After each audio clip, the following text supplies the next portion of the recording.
당장 나가. 너 때문에 내 아들이 죽었어. 나가.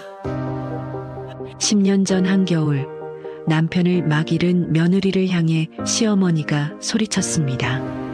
갓난아기를 품에 안은 며느리를 매몰차게 내쫓았어요.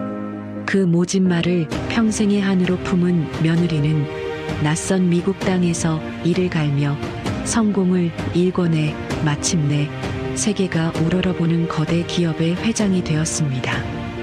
그리고 10년 만에 그날의 서름을 복수하기 위해 일부러 거짓골로 변장해서 모살아보게 하고 시어머니를 찾아갔죠. 떵떵거리며 잘 살고 있을 줄 알았던 시어머니는 뼈만 앙상하게 남은 채 다리를 절뚝이는 병든 노인이 되어 있었습니다. 게다가 거지 행색의 며느리를 알아보지도 못한 채 따뜻한 국밥을 정성껏 차려주는 것이 아니겠어요. 그리고 그날 밤 며느리는 시어머니가 낡은 사진 한 장을 끌어안고 짐승처럼 오열하는 소리를 듣게 됩니다. 자신을 그토록 모질게 내쫓았던 그 사람이 밤마다 붙들고 울던 사진 속 얼굴은 바로 며느리 자신이었습니다. 대체 이 시어머니에게는 무슨 일이 있었던 걸까요? 그리고 10년 전 그날 며느리를 내쫓았던 진짜 이유는 과연 무엇이었을까요? 이야기를 시작하기 전에 구독과 좋아요 잊지 말아주시고요. 지금 어디에서 이 사연을 듣고 계신지 댓글로 남겨주시면 정말 반갑겠습니다. 자, 그러면 사연 시작하겠습니다. 서울 강남 한복판, 밤하늘을 찌를 듯 솟아오른 초고층 빌딩의 꼭대기층. 유리창 너머로 도시의 불빛이 강물처럼 흐르고 있었어요. 이 넓은 펜트하우스의 주인은 이제 겨우 42살의 여자 서진이었습니다. 서진은 통유리 앞에 홀로 서 있었어요. 손에 든 붉은 와인 잔은 조금도 흔들리지 않았지만 유리에 비친 그녀의 두 눈은 얼음장처럼 차가웠죠. 세계에서 첫손에 꼽히는 의료 인공지능 회사 이노바. 그 거대한 기업을 맨손으로 일궈낸 사람이 바로 이 여자였습니다.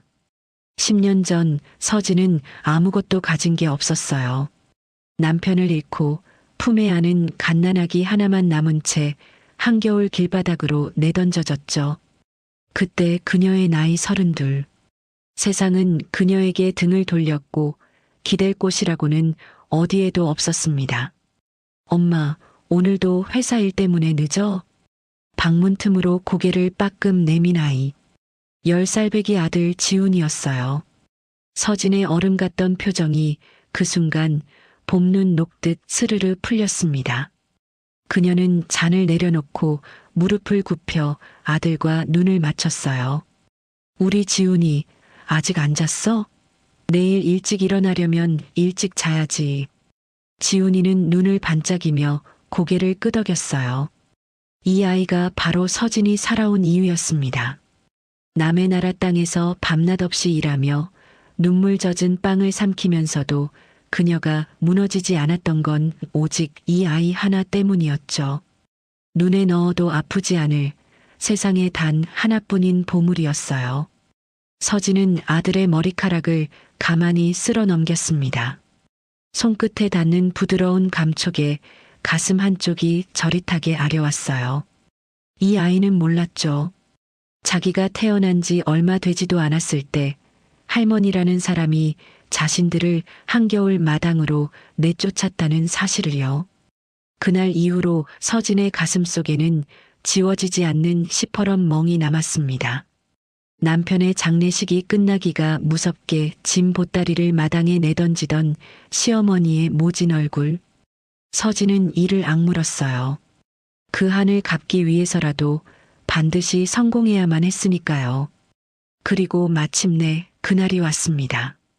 10년을 벼르고 별은 귀환의 날이었어요. 이튿날 아침 서진은 아들을 데리고 서울 시내 한복판의 특급 호텔로 향했습니다. 로비에 들어서자마자 정장을 갖춰 입은 직원들이 허리를 굽혀 그녀를 맞이했어요. 서진은 아들을 가장 높은 층의 스위트룸으로 데려갔습니다. 넓고 안락한 방 안에는 지훈이가 좋아하는 간식과 장난감, 그리고 그림책들이 미리 준비되어 있었어요. 창밖으로는 서울의 풍경이 시원하게 펼쳐졌죠. 엄마, 근데 우리 왜 여기서 지내? 엄마 회사 일 보러 가는 거야? 지훈이가 소파에 앉아 다리를 흔들며 물었어요. 서진은 아들 곁에 앉아 작은 두 손을 꼭 감쌌습니다. 응, 엄마가 며칠 볼 일이 있어서 다른 지방에 좀 다녀와야 해. 여기 아줌마 선생님이 우리 지훈이 잘 돌봐주실 거고 밥도 맛있는 거 많이 먹을 수 있어. 엄마 금방 올게. 진짜 금방 와야 돼. 약속? 아이가 새끼손가락을 내밀었어요. 서진은 그 작은 손가락에 자신의 손가락을 걸며 애써 미소를 지었지만 속으로는 마음이 무거웠습니다. 아들을 두고 떠나는 걸음이 쉽지가 않았어요. 하지만 지금 그녀가 가려는 곳은 아이를 데려갈 수 없는 곳이었죠. 무엇보다 자신이 하려는 일을 아이에게 보이고 싶지 않았으니까요. 서진은 아들의 이마에 오래도록 입을 맞춘 뒤 방을 나섰습니다. 문이 닫히는 순간 그녀의 부드럽던 표정은 다시 서늘하게 굳어졌어요. 엘리베이터를 타고 지하 주차장으로 내려가는 동안 서진은 거울에 비친 자기 모습을 물끄러미 바라봤습니다. 값비싼 정장, 흠 하나 없는 구두, 세계가 우러러보는 여자. 이 모든 걸 손에 넣기까지 그녀가 얼마나 많은 밤을 이를 갈며 견뎠는지 아무도 알지 못했죠. 주차장에는 번쩍이는 검은 세단 대신 낡고 오래된 국산 승용차 한 대가 그녀를 기다리고 있었어요. 서진이 일부러 준비시킨 차였습니다. 그녀는 뒷좌석에 놓인 커다란 종이 가방을 열었어요. 안에는 다해진 낡은 옷가지들이 들어 있었죠. 세탁도 하지 않은 듯 꼬질꼬질한 패딩과 밑창이 다 다른 운동화까지. 이제 시작이야. 서진은 나지막이 중얼거렸어요. 10년 전 자신을 버린 그 사람이 지금 어떻게 살고 있는지 이 두 눈으로 똑똑히 확인하고 싶었습니다. 남편의 목숨값을 가로챈 돈으로 떵떵거리며 잘 먹고 잘 살고 있을 게 뻔했죠. 서진은 그 뻔뻔한 얼굴 앞에 나타나 자신이 얼마나 크게 성공했는지 보여줄 생각이었어요. 하지만 그냥 찾아갈 수는 없었습니다. 먼저 그 사람의 본 모습을 시험해 보고 싶었어요. 그래서 택한 방법이 바로 거짓골로 변장해서 찾아가는 것이었죠. 아무것도 가진 것 없는 초라한 여자를 그 여자가 어떻게 대하는지 그 밑바닥까지 두 눈으로 확인할 참이었습니다. 운전대를 잡은 서진의 손등에 파란 힘줄이 돋았어요. 차는 곧 도심을 빠져나가 고속도로로 접어들었습니다. 서울을 벗어나자 빌딩 숲은 사라지고 창밖으로 초록빛 산들이 점점 가까워졌어요. 그녀가 향하는 곳은 강원도, 10년 전 그 사람이 살던 고향이었죠. 핸들을 잡은 채 서진은 지난 세월을 곱씹었습니다. 남편과 함께 눈물 흘리던 밤, 그리고 그가 세상을 떠난 그날부터 송두리째 뒤바뀐 인생까지. 행복은 짧았고 불행은 벼락처럼 들이닥쳤으니까요. 어머님, 이번엔 제가 갚아드릴게요. 그때 저한테 했던 그대로. 서진의 입가에 차가운 미소가 스쳤어요. 하지만 그 눈가는 어쩐지 붉게 젖어들고 있었습니다. 미움과 그리움이 뒤엉킨 알 수 없는 감정이었죠. 몇 시간을 달렸을까? 도로 표지판에 낯익은 지명이 나타나기 시작했어요. 서진의 심장이 조금씩 빠르게 뛰었습니다. 그녀는 갓길에 차를 세우고 뒷좌석에 그 낡은 옷들을 하나씩 꺼내 몸에 걸쳤어요. 깨끗하던 머리카락을 일부러 흐트러뜨리고 얼굴에는 흙먼지를 묻혔습니다. 거울 속에는 어느새 세계적인 기업의 회장 대신 갈 곳 없는 초라한 노숙자 여인이 앉아 있었어요. 서진은 그 낯선 자신의 모습을 한참 동안 바라봤습니다. 자, 이제 어머님을 만나러 가볼까요? 그녀는 깊게 숨을 들이마신 뒤 다시 차에 시동을 걸었어요. 10년 만에 밟는 고향 땅. 복수의 첫걸음이 이제 막 시작되려 하고 있었습니다. 낡은 승용차가 강원도의 구불구불한 국도를 따라 천천히 굴러갔습니다. 서진의 두 손은 운전대를 꽉 붙든 채였어요. 가슴속에서는 심장이 북을 치듯 쿵쿵 울리고 있었죠. 10년 만에 다시 밟는 이 땅. 창밖 풍경은 예전 그대로인데 그녀의 인생만 송두리째 달라져 있었습니다. 도로 옆으로 낡은 간판 하나가 눈에 들어왔어요. 페인트가 군데군데 벗겨지고 글자마저 희미하게 지워진 간판이었죠. 서진은 저도 모르게 브레이크를 밟았습니다. 차가 끼익 소리를 내며 갓길에 멈춰 섰어요. 정숙국밥. 그 네 글자를 읽는 순간 서진의 숨이 턱 막혔습니다. 시어머니의 이름 석자가 박힌 간판이었으니까요. 드디어 찾았다는 생각에 온몸에 소름이 돋았어요. 서진은 차를 근처 공터에 세워두고 천천히 걸어서 식당 쪽으로 다가갔습니다. 그런데 가까이 다가갈수록 그녀의 얼굴에는 당혹스러운 빛이 번지기 시작했어요. 서진이 상상하던 모습과는 너무나 달랐거든요. 머릿속으로 그리던 그림은 이랬습니다. 남편의 목숨값으로 받은 큰 돈을 챙긴 시어머니가 어딘가 번듯한 곳에서 떵떵거리며 잘 먹고 잘 사는 모습, 값비싼 옷을 걸치고 좋은 집에서 편안하게 늙어가는 뻔뻔한 얼굴. 서진은 그런 시어머니 앞에 나타나 그동안 쌓인 한을 낱낱이 갚아줄 생각이었죠. 그런데 눈앞의 국밥집은 그야말로 다 쓰러져가는 초라한 가게였어요. 지붕 한쪽은 낡은 천막으로 얼기설기 덮여 있었고 벽에는 금이 쩍쩍 가 있었습니다. 유리창은 뿌옇게 먼지가 앉았고 문틀은 비틀어져 제대로 닫히지도 않을 것 같았죠.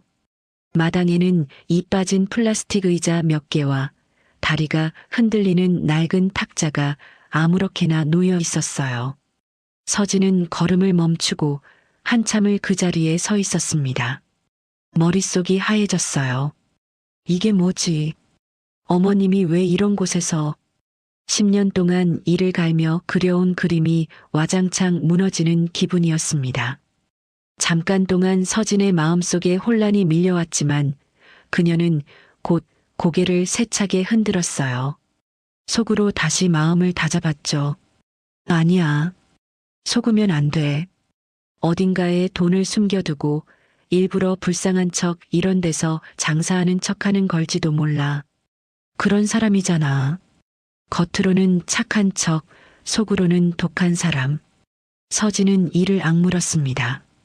그리고 자신이 이곳에 온 진짜 목적을 떠올렸어요. 시어머니가 어떤 사람인지 그 본 모습을 시험해 보는 것.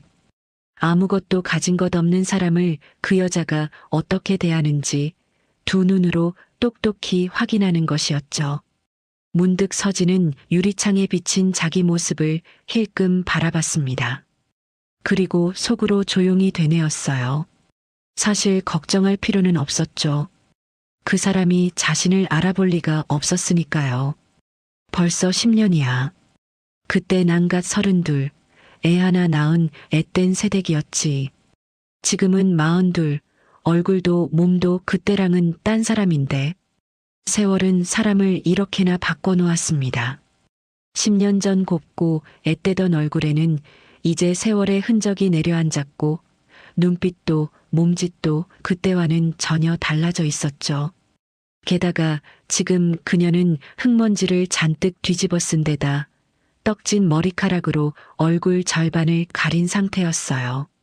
목소리마저 일부러 거칠게 갈아버렸으니 아무리 눈썰미가 좋은 사람이라도 이 초라한 노숙자가 10년 전 그 며느리라고는 꿈에도 생각지 못할 터였습니다. 서진은 옷매무새를 일부러 더 흐트러뜨렸어요. 해진 패딩의 지퍼를 반쯤 내리고 머리카락을 얼굴 앞으로 더 늘어뜨렸습니다. 신발을 질질 끌며 등을 잔뜩 구부린 채 걸음을 옮겼죠.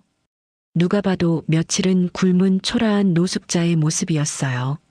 식당 문 앞에 다다른 서진은 잠시 숨을 골랐습니다.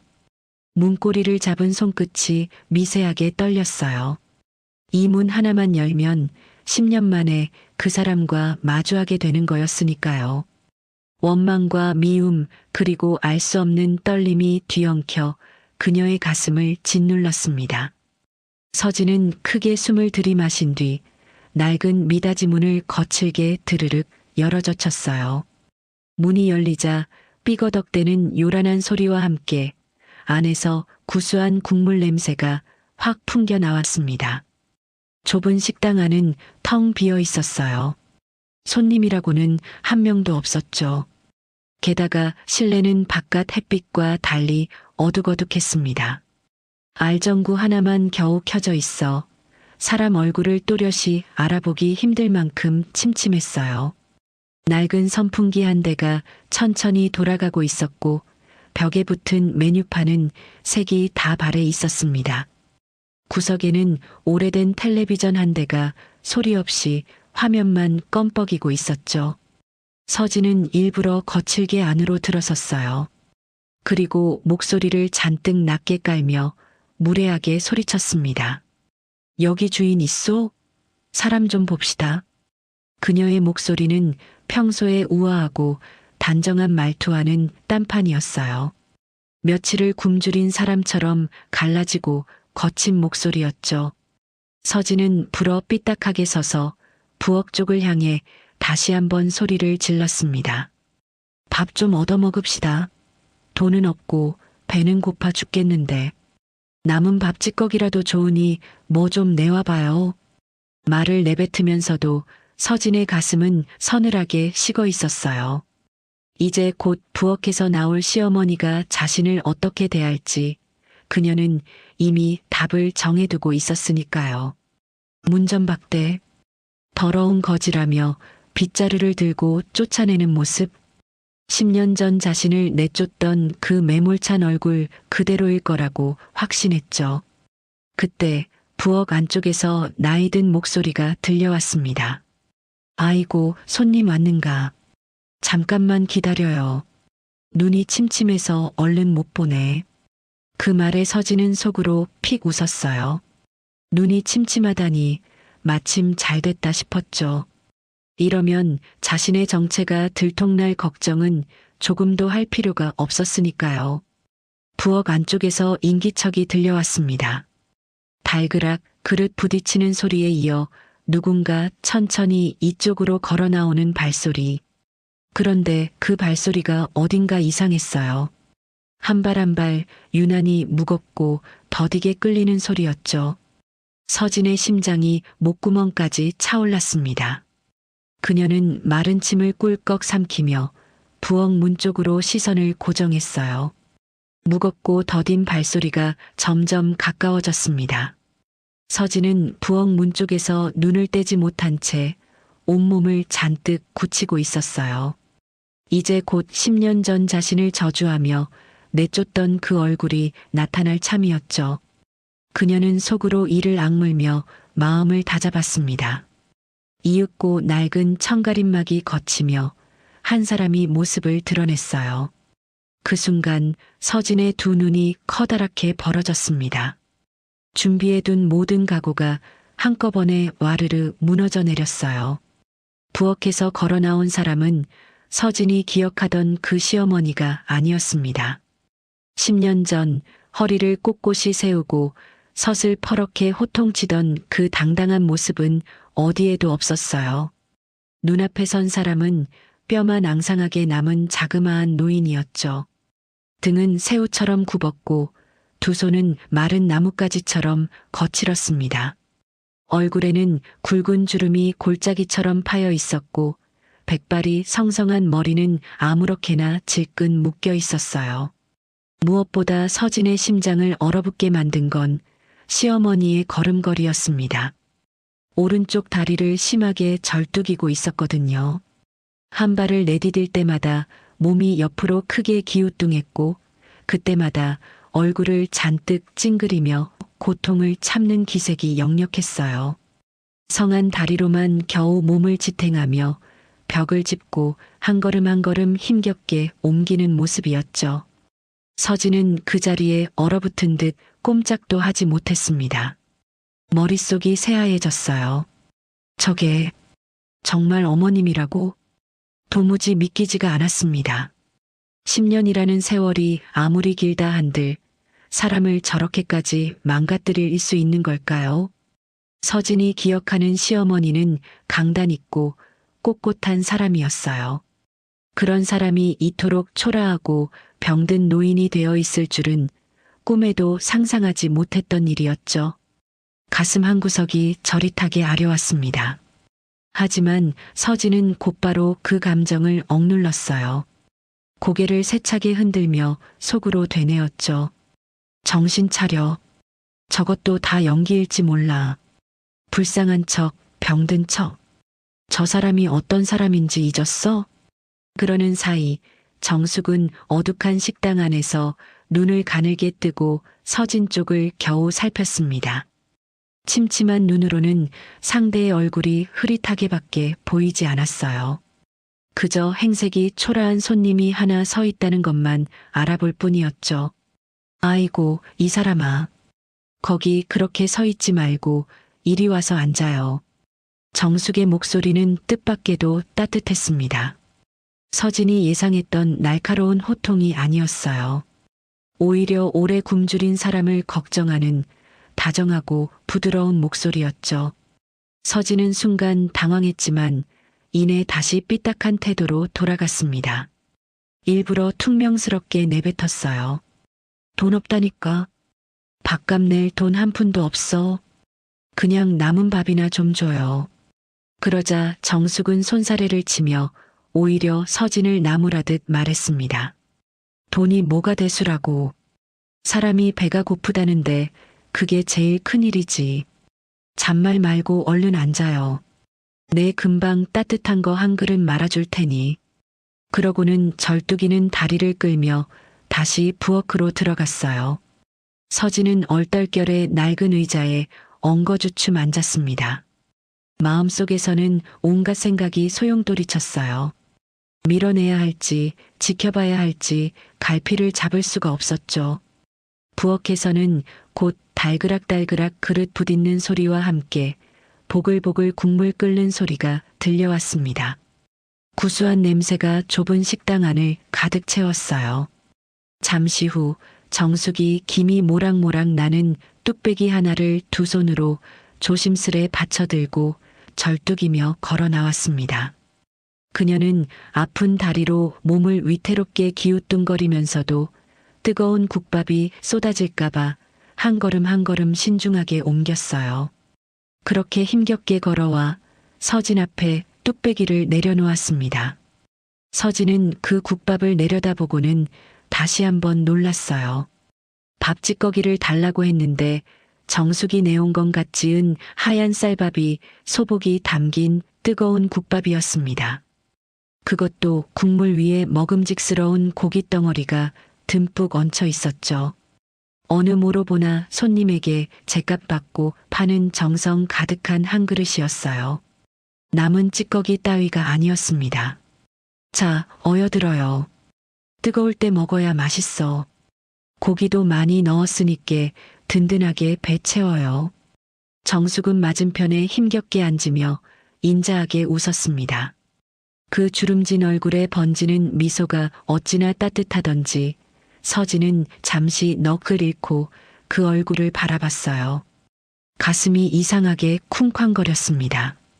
이건 서진이 10년 동안 그려온 시나리오에 전혀 없던 장면이었어요. 문전박대를 당하고 거질하며 쫓겨나야 마땅했는데 오히려 병든 몸을 이끌고 정성껏 밥을 차려주는 이 상황이 그녀를 걷잡을 수 없이 혼란스럽게 만들었죠. 서진은 떨리는 손으로 숟가락을 들었습니다. 뜨거운 국물을 한술 떠서 입에 넣는 순간 코끝이 시큰해졌어요. 따뜻한 온기가 목구멍을 타고 내려가 텅 빈 속을 데우자 참으려 해도 자꾸만 눈시울이 뜨거워졌습니다. 왜 이러는 거야, 어머님. 나한테는 그렇게 모질었으면서. 서진은 고개를 푹 숙인 채 애써 뜨거운 것을 삼켰어요. 앞에 앉은 정숙은 그런 손님을 흐뭇하게 바라보며 마른 손으로 무릎을 가만가만 쓸고 있었습니다. 서진의 마음속에서 10년을 벼려온 복수의 칼날이 처음으로 아주 미세하게 흔들리기 시작했어요. 서진은 뜨거운 국밥 한 그릇을 천천히 비웠습니다. 텅 비었던 속이 따뜻하게 채워지자 몸도 마음도 나른하게 풀어지는 기분이었어요. 하지만 그럴수록 서진은 더 세게 마음의 고삐를 조였습니다. 이 따뜻함에 넘어가면 안 된다고 스스로를 다그쳤죠. 이건 함정이야. 저 사람이 이렇게 착할 리가 없어. 분명 무슨 꿍꿍이가 있는 거야. 서진은 빈 뚝배기를 물끄러미 내려다보며 생각을 굴렸습니다. 시어머니의 본 모습을 시험하겠다고 여기까지 왔는데 겨우 국밥 한 그릇에 마음이 흔들리다니. 그녀는 이 정도로 물러설 수 없었어요. 한 걸음 더 깊이 들어가서 저 친절이 진짜인지 가짜인지 끝까지 파헤쳐 볼 참이었죠. 마침 창밖으로 해가 뉘엿뉘엿 기울고 있었습니다. 서진은 자리에서 일어서지 않고 일부러 삐딱하게 눌러앉은 채 퉁명스럽게 입을 열었어요. 밥은 잘 먹었어요. 근데 나갈 데가 없어서 그러는데 오늘 밤 잘 데도 없거든요. 여기 어디 구석에서라도 하룻밤만 자고 가면 안 될까요? 말을 내뱉으면서 서진은 속으로 확신했습니다. 이번엔 분명히 본색을 드러낼 거라고요. 밥 한 그릇 주는 거야 그렇다 쳐도 낯선 거지를 집안에서 재워달라니. 아무리 착한 척하는 사람이라도 이건 거절할 게 뻔했어요. 여기서 정숙이 눈살을 찌푸리며 내쫓으면 결국 그 친절도 다 거칠애였다는 증거가 되는 거였죠. 서진은 가늘게 눈을 뜨고 정숙의 반응을 살폈습니다.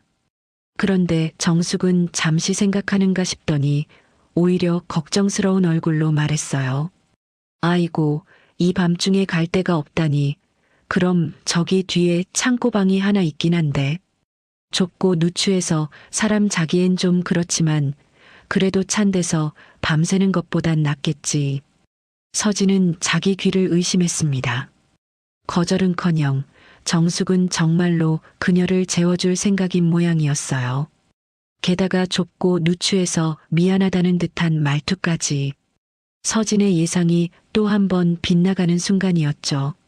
정숙은 절뚝이는 다리를 끌며 앞장서서 창고방으로 향했습니다. 식당 뒤편에 딸린 그 방은 정말 좁고 초라했어요. 낡은 살림살이와 김치통, 빈 상자들이 한쪽에 잔뜩 쌓여 있었고 퀴퀴한 냄새가 배어 있었죠. 하지만 정숙은 그 좁은 틈에 손수 자리를 만들기 시작했습니다. 아픈 다리로 위태롭게 몸을 굽혀가며 쌓인 짐을 한쪽으로 밀어내고 바닥을 쓸었어요. 서진은 문가에 서서 그 모습을 지켜봤습니다. 도와줄 생각도 하지 않고 그저 팔짱을 낀 채 차갑게 바라볼 뿐이었죠. 속으로는 여전히 의심을 거두지 않았어요. 저러다 곧 본색을 드러내겠지. 힘들어서 짜증을 내든 생색을 내든 할 거야. 하지만 정숙은 짜증 한 번 내지 않았습니다. 오히려 방을 나가더니 잠시 후 깨끗한 이불 한 채를 힘겹게 안고 절뚝이며 돌아왔어요. 햇볕에 잘 말린 듯 보송보송한 이불이었죠. 정숙은 그것도 모자라 벽장에서 전기장판까지 꺼내왔습니다. 이 방이 밤 되면 우풍이 심해서 뼛속까지 시려요. 이 전기장판 깔고 자면 그래도 등이 뜨끈뜨끈할 거예요. 감기 안 걸리게 이불 꼭 덮고 자요. 응? 정숙은 손수 전기장판을 깔고 그 위에 이불을 정성스레 펴주었습니다.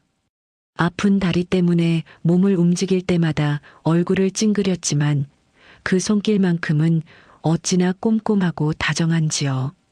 마치 오랜만에 찾아온 귀한 자식을 재우는 어미의 손길 같았어요.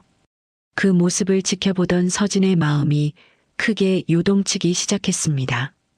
팔짱을 낀 두 손에 저도 모르게 힘이 들어갔어요. 대체 왜 이러는 거야? 도무지 이해할 수가 없었습니다. 이 사람은 10년 전 남편을 잃고 갓난아기를 품에 안은 며느리를 한겨울 마당으로 내쫓은 사람이었어요. 피 한 방울 섞인 며느리와 손주도 그렇게 매몰차게 버렸던 사람이 지금은 생면부지의 더러운 거지에게 이토록 맹목적인 친절을 베풀고 있었죠. 이불을 챙겨주고 전기장판을 깔아주고 감기 걸릴까 걱정까지 하면서요. 앞뒤가 하나도 맞지 않았습니다. 저렇게 따뜻한 사람이 어떻게 그토록 모진 짓을 할 수 있었을까요? 아니면 지금 이 모습이 다 거짓일까요? 그것도 아니면 10년 전 그날의 서진이 모르는 무언가가 있었던 걸까요? 서진의 머릿속이 실타래처럼 엉키기 시작했습니다. 10년 동안 단 한 번도 의심해 본 적 없던 그 확신이 처음으로 금이 가는 소리를 내고 있었어요. 뭐하러 이렇게까지 해요? 서진은 자기도 모르게 나지막이 중얼거렸습니다. 그러자 정숙은 이불을 다 펴고 나서 굽은 허리를 겨우 펴며 인자하게 웃었어요. 뭐하긴 뭐래요. 사람이 사람한테 하는 거지. 세상이 아무리 각박해도 하룻밤 몸 늘 자리랑 따뜻한 밥 한 술은 나눠야 사람이지. 나도 어디선가 내 자식들이 이렇게라도 따뜻하게 지내고 있으면 좋겠다 싶어서 그래요. 그 마지막 말에 정숙의 눈빛이 아득하게 흔들렸습니다. 무언가 깊은 그리움과 슬픔이 담긴 눈빛이었어요. 서진은 그 말이 무슨 뜻인지 미처 헤아리지 못한 채 그저 멍하니 시어머니의 얼굴을 바라볼 뿐이었죠. 정숙이 방을 나간 뒤 서진은 홀로 전기장판 위에 앉았습니다. 등이 서서히 따뜻해져 왔지만 마음속은 그 어느 때보다 어지럽고 시끄러웠어요. 창밖으로는 어느새 캄캄한 어둠이 내려앉아 있었습니다. 서진은 무릎을 끌어안은 채 오래도록 그 자리에 앉아 있었어요. 10년 묵은 복수심과 방금 마주한 낯선 따뜻함 사이에서 그녀의 마음은 갈피를 잡지 못하고 이리저리 흔들리고 있었죠. 이튿날 아침이 밝았습니다. 창고방 작은 창문으로 뿌연 햇살이 스며들었어요. 서진은 밤새 뒤척이다 겨우 눈을 붙인 탓에 몸이 천근만근 무거웠습니다. 등 밑에서는 아직도 전기장판의 온기가 은은하게 올라오고 있었어요. 그 따뜻함이 어쩐지 낯설고 또 마음을 불편하게 만들었죠. 서진은 부스스 몸을 일으켜 방문을 살짝 열었습니다. 그 순간 식당 쪽에서 두런두런 사람들 목소리가 들려왔어요. 이른 아침부터 손님이 든 모양이었습니다. 서진은 방문 틈에 몸을 숨긴 채 가만히 귀를 기울였어요. 식당 안에는 동네 어르신 몇 분이 모여 앉아 국밥을 들고 있었습니다. 다들 오래 알고 지낸 사이인 듯 정숙과 스스럼 없이 이야기를 나누고 있었죠. 정숙이 잠시 부엌으로 들어간 사이 어르신들끼리 나지막이 주고받는 대화가 서진의 귀에 또렷이 박혔어요. 쯧쯧, 정숙이 저 사람도 참 기구한 팔자지. 한때는 이 근방에서 제일 잘 살던 집안 아니었나? 그러게 말이에요. 아들 갑자기 먼저 보내고 그 뒤로 집안이 완전히 풍비박산 났잖아요. 근데 그 많던 재산을 누가 다 가로챘는지 알아요? 죽은 남편 쪽 시숙, 그 대도건설하는 강태준 회장이란 사람이 싹 다 가져갔다잖아요. 그 말에 서진의 눈이 번쩍 뜨였습니다. 심장이 쿵 하고 내려앉았어요. 지금 저 사람들이 무슨 말을 하는 건지 그녀는 숨소리마저 죽인 채 귀를 곤두세웠습니다. 어허, 그 얘기 나도 들었어요. 조카가 덜컥 세상을 뜨니까 그 집안 어른임내하고 나서서 유산이며 회사 지분이며 서류를 다 조작해서 제 앞으로 돌려놨다며 조카 며느리한테도 동생 아내한테도 한 푼 안 주고 알거지로 만들어버렸다는 거 아니에요. 어떻게 사람이 그럴 수가 있나 몰라. 그뿐인가요? 정숙이가 그 재산 돌려달라고 시숙이랑 맞서다가 그 집 사람들이랑 크게 실랑이가 붙었대요. 그때 심하게 다쳐서 저렇게 다리를 못 쓰게 된 거래요. 힘없는 과부 혼자 무슨 수로 그 큰 회사를 상대하겠어요. 불쌍한 사람 같으니. 서진은 방문 틈을 붙잡은 손이 부들부들 떨려오는 걸 느꼈습니다.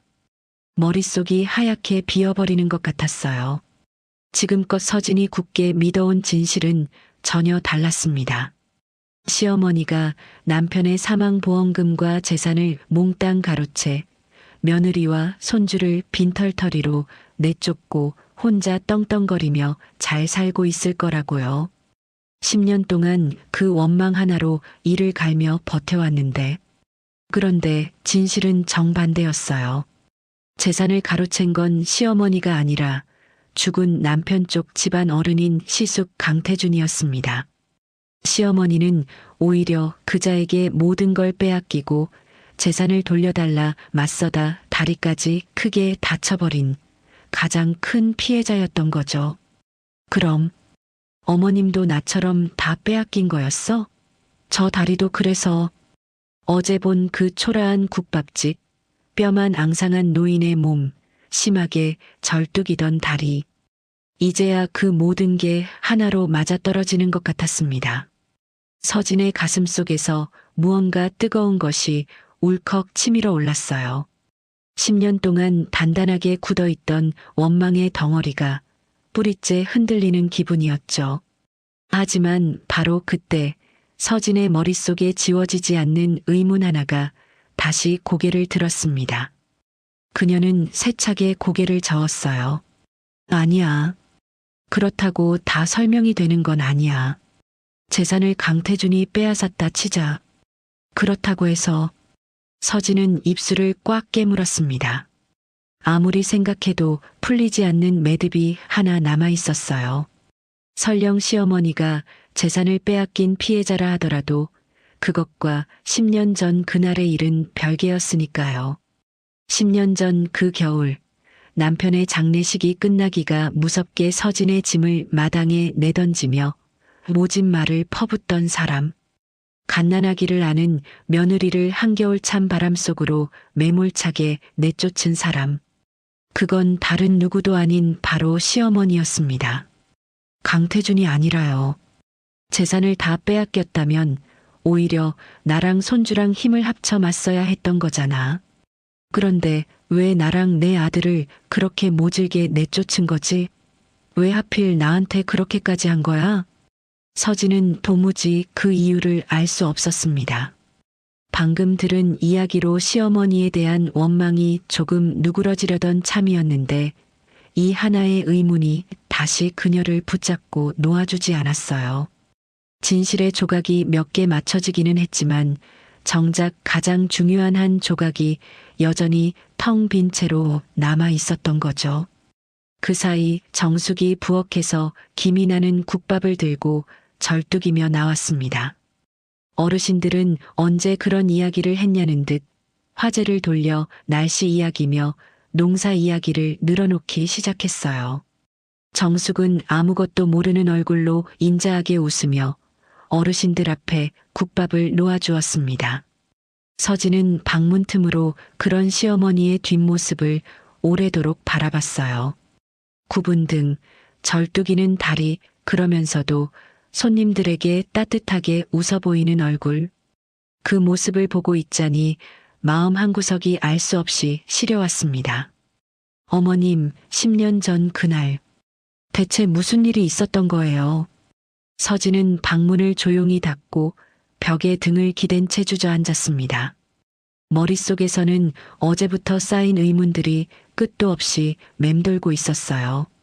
알아낸 것보다 알아내야 할 것이 더 많아진 아침이었죠. 서진은 두 눈을 감고 10년 전 그 겨울의 기억을 천천히 되짚어보기 시작했습니다. 그날 밤도 서진은 쉬이 잠들지 못했습니다. 창고방 전기장판 위에 누워 천장을 멍하니 올려다보는 사이 낮에 엿들은 어르신들의 이야기가 머릿속을 끝없이 맴돌았어요. 시어머니가 재산을 빼앗긴 피해자였다는 사실, 그리고 여전히 풀리지 않는 그 하나의 의문. 두 가지가 뒤엉켜 서진의 마음을 무겁게 짓눌렀습니다. 몇 시간을 뒤척였을까요? 새벽이 되도록 서진은 잠의 문턱조차 넘지 못하고 있었어요. 창밖은 칠흑처럼 어두웠고 사방은 쥐 죽은 듯 고요했습니다. 이따금 멀리서 개 짖는 소리만 아득하게 들려올 뿐이었죠. 그때였습니다. 어디선가 나지막한 소리가 서진의 귓가에 스며들었어요. 처음엔 바람소리인가 싶었지만 아니었습니다. 사람의 목소리였어요.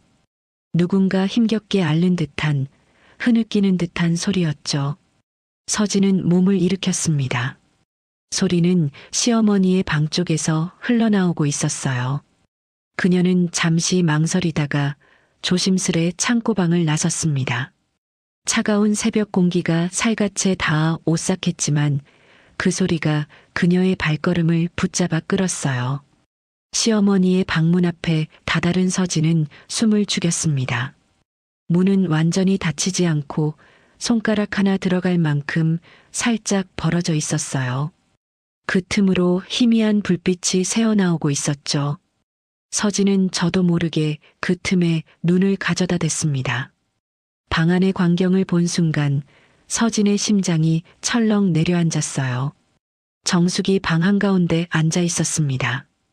그녀의 무릎 앞에는 오래되어 색이 바랜 낡은 나무 상자 하나가 놓여 있었어요. 뚜껑이 열린 그 상자 안에서 정숙은 무언가를 소중히 꺼내 들고 있었습니다. 그것은 아주 작은 아기 옷, 베넷 저고리였어요. 세월에 누렇게 바랬지만 정성껏 개켜져 있던 그 작은 저고리를 정숙은 두 손으로 받쳐들었습니다. 그러고는 마치 갓난아기를 안듯 그 옷을 제 가슴에 꼭 끌어안았어요. 앙상한 어깨가 들썩이기 시작했습니다. 아이고, 내 새끼, 우리 강아지. 정숙의 입에서 흐느낌이 터져 나왔습니다. 그것은 울음이라기보다 짐승이 상처를 핥으며 내는 것 같은 처절한 소리였어요. 뼛속 깊은 곳에서 끌어올린 듯한 그 소리에 서진은 온몸이 얼어붙는 것 같았습니다. 정숙은 상자에서 또 다른 것을 꺼냈어요. 낡은 사진 한 장이었습니다. 정숙은 떨리는 손으로 그 사진을 어루만졌어요. 어두워서 잘 보이지는 않았지만 서진은 직감할 수 있었습니다. 그것이 지난날의 가족 사진이라는 것을요. 어쩌면 그 안에는 젊은 날의 자신과 이제는 세상에 없는 남편 그리고 갓 태어난 아기의 모습이 담겨 있을지도 몰랐어요. 어디서 밥은 먹고 사는지, 우리 며느라기, 우리 손주놈, 이 못난 할미 때문에 그 어린 것들이 어디서 얼마나 고생을 하고 있을꼬? 정숙은 사진을 가슴에 품은 채 몸을 앞뒤로 흔들며 하염없이 눈물을 쏟았습니다. 주름진 뺨을 타고 눈물이 쉴 새 없이 흘러내렸어요. 그 눈물에는 10년이라는 세월 동안 켜켜이 쌓인 그리움과 미안함, 그리고 죄책감이 고스란히 담겨 있었습니다. 방문 틈으로 그 모습을 지켜보던 서진은 두 손으로 제 입을 틀어막았습니다. 그러지 않으면 당장이라도 울음이 터져 나올 것 같았거든요. 눈에서는 이미 뜨거운 눈물이 소리 없이 흘러내리고 있었어요. 어머님이 나를, 우리 지훈이를 저렇게 그리워하고 계셨어? 서진은 도무지 믿을 수가 없었습니다. 10년 동안 그녀가 굳게 믿어온 시어머니의 모습과는 너무나 달랐으니까요. 자신을 저주하며 내쫓은 그 독한 사람이 밤마다 홀로 며느리와 손주의 옷을 끌어안고 이렇게 통곡하고 있었다니. 베넷 저고리를 저토록 소중히 간직해온 사람. 며느리와 손주가 어디서 굶지는 않는지 고생하지는 않는지 걱정하며 눈물 찢는 사람. 그런 사람이 정말로 자신을 미워해서 내쫓은 게 맞을까요? 서진의 마음속에서 10년 동안 단단히 굳어있던 원망의 벽이 소리 없이 허물어져 내리기 시작했습니다. 하지만 동시에 낮에 품었던 그 의문이 더욱 선명하게 되살아났어요. 이토록 며느리와 손주를 사랑하고 그리워하는 사람이 어째서 10년 전 그 겨울 그들을 그토록 매몰차게 내쫓았단 말인가. 아무리 생각해도 두 모습이 하나로 이어지지 않았습니다. 마치 조각이 맞지 않는 퍼즐 같았어요. 서진은 차마 그 자리에 더 서 있을 수가 없었습니다. 시어머니의 통곡 소리를 등진 채 그녀는 소리나지 않게 조심조심 창고방으로 돌아왔어요. 그러고는 이불 위에 웅크리고 앉아 두 무릎에 얼굴을 파묻었습니다. 가슴이 미어질 듯 아팠어요. 10년 동안 미움 하나로 버텨왔는데 이제 그 미움을 어디에 두어야 할지 알 수가 없었습니다. 시어머니를 향한 원망과 방금 목격한 그 처절한 사랑 사이에서 서진의 마음은 갈갈이 찢기는 것 같았죠. 창밖으로 희끄무레하게 새벽빛이 밝아오기 시작했습니다. 서진은 젖은 눈으로 그 어스름한 빛을 바라보며 10년 전 그 겨울의 기억을 다시 한번 천천히 떠올렸어요. 어쩌면 그 기억 속 어딘가에 지금 자신이 놓치고 있는 답이 숨어 있을지도 모른다는 생각이 들었으니까요. 서진은 눈을 감았습니다. 그러자 10년 전 그 겨울의 풍경이 어제 일처럼 생생하게 눈앞에 펼쳐졌어요. 그의 겨울은 유난히도 추웠습니다. 서진은 갓 32이었고 품에는 태어난 지 몇 개월밖에 안 된 갓난아기 지훈이가 안겨 있었어요. 그리고 그녀 곁에는 세상을 떠난 남편의 빈자리가 시리도록 크게 남아 있었습니다. 남편의 죽음은 벼락처럼 갑작스러웠어요. 사고 소식을 들었을 때 서진은 세상이 통째로 무너지는 것 같았습니다. 사랑하는 사람을 하루아침에 잃은 슬픔에 그녀는 제대로 서 있기조차 힘들었어요. 하지만 슬퍼할 겨를도 없이 장례식은 치러졌고 그녀는 넋이 나간 채로 그 며칠을 버텼습니다. 문제는 장례식이 끝난 직후에 터졌어요. 그날 시어머니 정숙이 서진의 방으로 들이닥쳤습니다. 그런데 그 얼굴이 평소와는 완전히 딴 사람 같았어요. 눈은 시뻘겋게 충혈되어 있었고 온몸을 부들부들 떨고 있었죠. 정숙은 다짜고짜 서진의 짐을 마구잡이로 챙기기 시작했습니다. 어머님, 갑자기 왜 이러세요? 무슨 일이에요? 서진이 놀라 물었지만 정숙은 대답조차 하지 않았어요. 그저 서진의 옷가지며 살림살이를 커다란 보따리에 마구 쑤셔 넣더니 그것을 한겨울 찬 바람이 몰아치는 마당으로 내던졌습니다. 눈발이 흩날리는 마당 위로 서진의 짐들이 어지럽게 나뒹굴었어요. 당장 나가. 이 집에서 지금 당장 나가란 말이다. 정숙의 입에서 터져나온 말은 서진이 평생 잊지 못할 만큼 모진 것이었어요.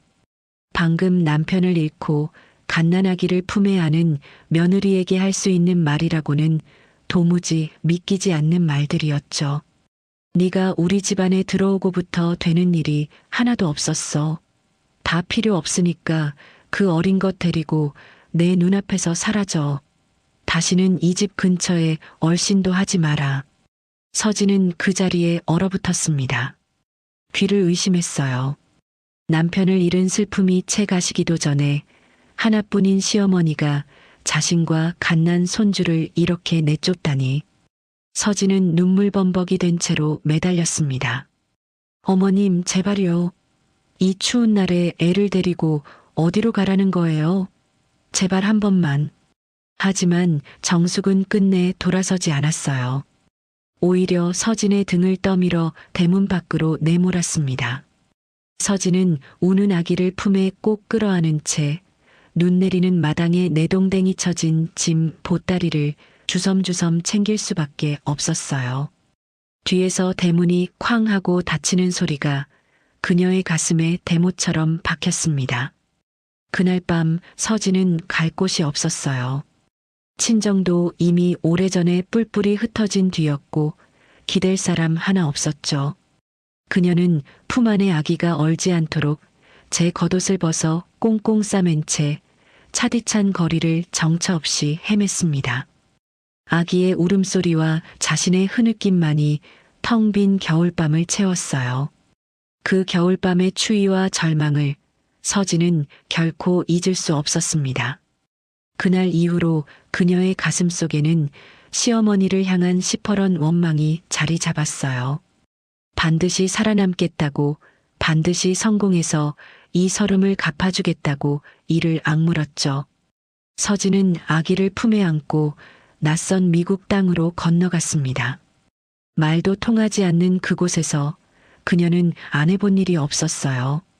낮에는 식당에서 접시를 닦고 밤에는 공부를 하며 아기를 등에 업고 이 악물고 버텼습니다. 몸이 부서질 것 같은 날에도 서진을 일으켜 세운 건 두 가지였어요. 하나는 품 안의 아들이었고 다른 하나는 그날 겨울 자신을 내쫓은 시어머니를 향한 원망이었죠. 두고 보세요, 어머님. 반드시 성공해서 그날의 일을 그대로 갚아드릴 테니까. 그 독한 다짐 하나로 서진은 잠을 줄여가며 공부했고 남다른 재능과 노력으로 마침내 의료인공지능이라는 새로운 분야에서 두각을 나타냈습니다. 작은 회사를 세운 그녀는 밤낮 없이 일하며 그것을 세계 최고의 기업으로 키워냈어요. 10년 만에 서진은 누구도 무시할 수 없는 성공한 사업가가 되어 있었습니다. 그리고 그 성공의 정점에서 서진은 마침내 10년 전에 그 원한을 갚기 위해 이곳으로 돌아온 거였어요. 여기까지 기억을 떠올린 서진은 번쩍 눈을 떴습니다. 창밖은 어느새 환하게 밝아 있었어요. 그런데 이상했습니다. 예전 같았으면 그날의 기억을 떠올릴 때마다 온몸이 분노로 부들부들 떨렸을 텐데 지금은 그렇지가 않았어요. 새벽에 목격한 시어머니의 오열이 자꾸만 그 기억 위에 겹쳐졌기 때문이었습니다. 마당에 짐을 내던지며 소리치던 그 얼굴과 베네 저고리를 끌어안고 통곡하던 그 얼굴, 도무지 같은 사람이라고 믿기지 않는 두 모습이 서진의 머릿속에서 어지럽게 뒤섞였어요. 분명 나를 그렇게 매몰차게 내쫓았는데 왜 그토록 나와 지훈이를 그리워하며 우는 거지? 그날 정말로 내가 미워서 그런 거였을까? 의문은 점점 더 깊어졌습니다. 하지만 서진은 아직 그 답을 알지 못했어요. 그녀는 무거운 마음으로 자리에서 일어나 부스스한 얼굴로 창고방 문을 열었습니다. 창고방 문을 열고 나온 서진은 마당 한쪽에 놓인 낡은 평상에 걸터 앉았습니다. 밤새 뒤척인 탓에 몸은 무거웠지만 머릿속만은 오히려 또렷했어요. 아침 바람을 쐬며 흐트러진 마음을 다잡으려던 참이었습니다. 그런데 바로 그때 서진의 예민한 눈길에 무언가 이상한 것이 걸려들었어요. 식당에서 조금 떨어진 국도변에 낯선 검은색 승합차 한 대가 서 있었습니다. 어제도 그제도 보이지 않던 차였어요. 그리고 그 차 옆에는 건장한 체격의 남자 몇이 서서 식당 쪽을 힐끔힐끔 살피고 있었죠. 하나같이 검은 옷을 입고 어깨가 떡 벌어진 험상궂은 인상이었습니다. 서진은 고개를 푹 숙인 채 떡진 머리카락 사이로 곁눈질하며 그들을 관찰했어요. 초라한 노숙자가 넋놓고 앉아 있는 것처럼 보이도록 일부러 등을 구부정하게 말고 있었죠. 남자들은 식당 건물을 위아래로 훑어보기도 하고 손가락으로 이곳저곳을 가리키며 무언가 이야기를 주고받았습니다. 마치 건물의 크기를 재고 무언가를 계획하는 사람들 같았어요. 서진의 머릿속에 불길한 예감이 스쳤습니다. 오랜 세월 사업을 하며 온갖 위협과 압박을 겪어온 그녀였어요. 저런 부류의 사람들이 무엇을 하려는지 서진은 본능적으로 직감할 수 있었죠. 대도건설, 강태준. 어제 어르신들의 대화에서 들었던 그 이름이 곧바로 떠올랐습니다. 저 험상궂은 사내들은 필시 강태준이 부리는 사람들 일터였어요. 이 낡고 초라한 국밥집을 그들이 눈독 들릴 이유가 무엇일까? 서진은 재빨리 머리를 굴렸습니다. 국도변에 자리한 이 땅, 어쩌면 개발 계획이 얽혀 있을지도 몰랐어요. 강태준은 이미 10년 전 시어머니에게서 재산을 다 빼앗은 자였습니다. 그런 자가 이제 시어머니에게 마지막으로 남은 이 작은 국밥집마저 빼앗으려 한다면 그것은 충분히 있을 법한 일이었죠. 서진의 눈빛이 서늘하게 가라앉았습니다. 마음속에서 무언가 단단한 것이 자리를 잡기 시작했어요. 어제까지만 해도 그녀의 머릿속을 지배한 건 시어머니를 향한 복수와 원망이었습니다. 하지만 지금 이 순간 그 감정의 방향이 조금씩 다른 곳을 향하고 있었어요. 서진은 아무렇지 않은 척 몸을 일으켜 느릿느릿 창고방으로 들어갔습니다. 문을 안에서 걸어 잠근 뒤 그녀는 해진 노숙자 점퍼의 안주머니에 손을 넣었어요. 그 안에는 낡은 겉모습과는 전혀 어울리지 않는 물건 하나가 숨겨져 있었습니다. 최신형 스마트폰이었죠. 서진은 화면을 켜고 비서실장의 번호를 눌렀습니다. 신호가 두어 번 울리기가 무섭게 상대가 전화를 받았어요. 서진은 목소리를 낮게 깔고 짧고 단호하게 말했습니다. 나예요. 지금부터 내 말 잘 들어요. 수화기 너머에서 비서실장이 자세를 고쳐 앉는 기척이 느껴졌어요. 방금 전까지 초라한 노숙자 흉내를 내며 갈라진 목소리를 쓰던 서진은 온데간데 없었습니다. 지금 그녀의 목소리는 세계적인 기업을 이끄는 냉철한 최고 경영자, 바로 그 자체였죠. 대도건설, 그리고 강태준 회장. 이 두 곳에 대한 모든 걸 조사해요. 겉으로 드러난 것 말고 그 안에 감춰진 것들 전부 다. 서진은 잠시 숨을 고른 뒤 하나하나 또박또박 지시를 이어갔습니다. 회사 자금이 어디로 어떻게 흘러갔는지, 몰래 빼돌린 돈은 없는지 낱낱이 파헤쳐요.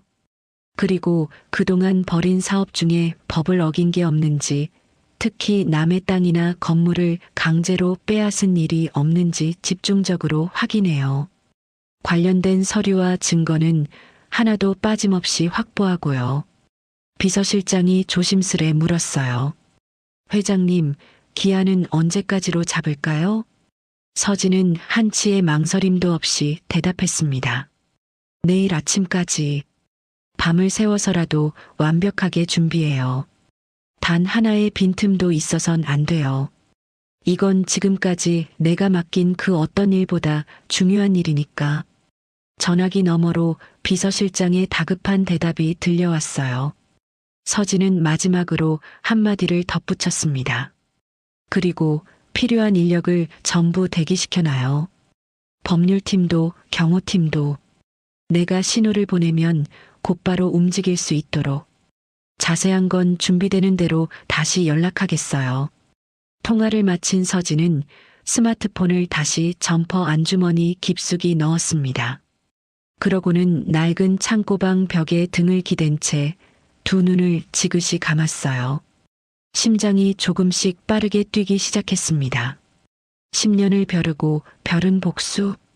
그런데 그 복수의 칼끝이 이제는 시어머니가 아니라 전혀 다른 사람을 향하고 있었어요. 서진은 아직 10년 전 그날의 진실을 온전히 알지 못했습니다. 하지만 한 가지만은 분명해지고 있었죠. 시어머니를 저 지경으로 만들고 이제 마지막 남은 것마저 빼앗으려는 저 강태준이라는 자를 결코 그냥 두고 볼 수 없다는 것이었어요. 서진은 감았던 눈을 천천히 떴습니다. 그 눈동자에는 어느새 노숙자의 초라함 대신 거대한 기업을 일궈낸 사람 특유의 서늘하고 강인한 빛이 감돌고 있었어요. 강태준, 당신이 어떤 사람인지 이제부터 내가 똑똑히 파헤쳐주지. 창밖에서는 여전히 그 검은 승합차가 식당 주변을 어슬렁거리고 있었습니다. 무언가 거대한 폭풍이 이 작고 낡은 국밥집을 향해 소리 없이 다가오고 있었어요. 서진은 창고방 안에서 숨을 죽인 채 다가올 그날을 조용히 준비하기 시작했습니다. 이튿날 아침이 밝았습니다. 서진이 걱정하던 그 폭풍은 예상보다도 훨씬 빨리 들이닥쳤어요. 멀리서부터 요란한 엔진 소리가 땅을 울리며 다가왔습니다. 서진은 창고방 문틈으로 밖을 내다봤어요. 국도 저편에서 커다란 포크레인 한 대가 육중한 몸집을 흔들며 국밥집 쪽으로 굴러오고 있었습니다. 그 뒤로는 어제 봤던 검은 승합차와 승용차 여러 대가 흙먼지를 일으키며 줄지어 따라오고 있었죠. 차들이 식당 앞마당에 멈춰서자 문이 열리며 검은 옷을 입은 사내들이 우르르 쏟아져 나왔습니다. 어제 주변을 맴돌던 그 용역들이었어요. 순식간에 좁은 마당이 험상궂은 사내들로 가득 찼습니다. 그리고 그 한가운데로 한 사내가 거만한 걸음걸이로 걸어 나왔어요. 값비싼 정장을 걸치고 번쩍이는 금시계를 찬 중년의 남자였습니다. 기름진 얼굴에는 남을 깔보는 듯한 표정이 짙게 배어 있었죠. 그 얼굴을 본 순간 서진의 가슴이 철렁 내려앉았습니다. 어딘가 낯이 익은 얼굴이었어요. 세월이 흘러 살이 오르고 주름이 늘었지만 저 거만한 눈매와 비웃는 듯한 입꼬리는 분명 기억 속 어딘가에 있었습니다. 저 사람, 어디서 봤더라. 서진은 흐릿한 기억을 더듬었어요. 그러다 10년 전 남편의 장례식장에서 잠깐 스쳤던 한 사람의 모습이 떠올랐습니다. 상주석 근처에서 거들먹거리며 오가던 남편이 집안 어른이라고 소개했던 그 사람. 당시 서진은 슬픔에 넋이 나가 얼굴을 제대로 보지도 못했지만 그 특유의 거만한 분위기만은 어렴풋이 뇌리에 남아 있었어요. 맞아. 그때 그 사람이야. 남편의 큰아버지 뻘 된다던 강태준. 어제 어르신들의 대화에서 들었던 그 이름과 흐릿한 기억 속 얼굴이 마침내 하나로 겹쳐졌습니다. 서진의 등줄기로 서늘한 소름이 돋았어요. 부엌에 있던 정숙이 소란을 듣고 절뚝이며 급히 뛰쳐나왔습니다. 마당에 늘어선 사내들과 포크레인을 본 순간 정숙의 얼굴이 새하얗게 질렸어요. 하지만 그녀는 이내 강태준을 알아보고는 온몸을 부들부들 떨기 시작했습니다. 아주버님, 이게 대체 무슨 짓이에요? 여기가 어디라고 이런 걸 끌고 와요? 정숙의 떨리는 목소리에 강태준은 코웃음을 쳤습니다. 그러고는 마치 벌레라도 보듯 정숙을 아래 위로 훑어봤어요. 무슨 짓이라니? 이 땅 계약서 못 봤어요? 여기 이 일대가 전부 우리 대도건설 소유라고. 곧 여기다 근사한 골프장 리조트가 들어설 거야. 이런 다 쓰러져가는 국밥집 하나가 눈의 가시처럼 딱 버티고 있으니 오늘 싹 밀어버리려고 왔지. 강태준은 손가락으로 낡은 국밥집을 가리키며 낄낄 웃었습니다. 그 말에 정숙은 두 눈을 부릅떴어요. 이 집은 내가 가진 마지막 전부예요. 이것마저 빼앗아가면 나더러 어떻게 살라고요. 10년 전에 다 가져가고도 모자라서 이제 이 늙은이 밥줄까지 끊으려는 거예요. 정숙은 목이 터져라 외쳤습니다. 하지만 강태준은 눈 하나 깜짝하지 않았어요. 오히려 귀찮다는 듯 손을 휘휘 내저었죠. 시끄러워. 늙으면 곱게 물러날 것이지 무슨 말이 그렇게 많아.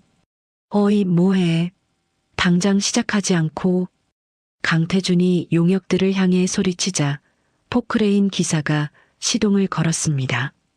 육중한 기계팔이 부르릉 소리를 내며 천천히 들어 올려졌어요.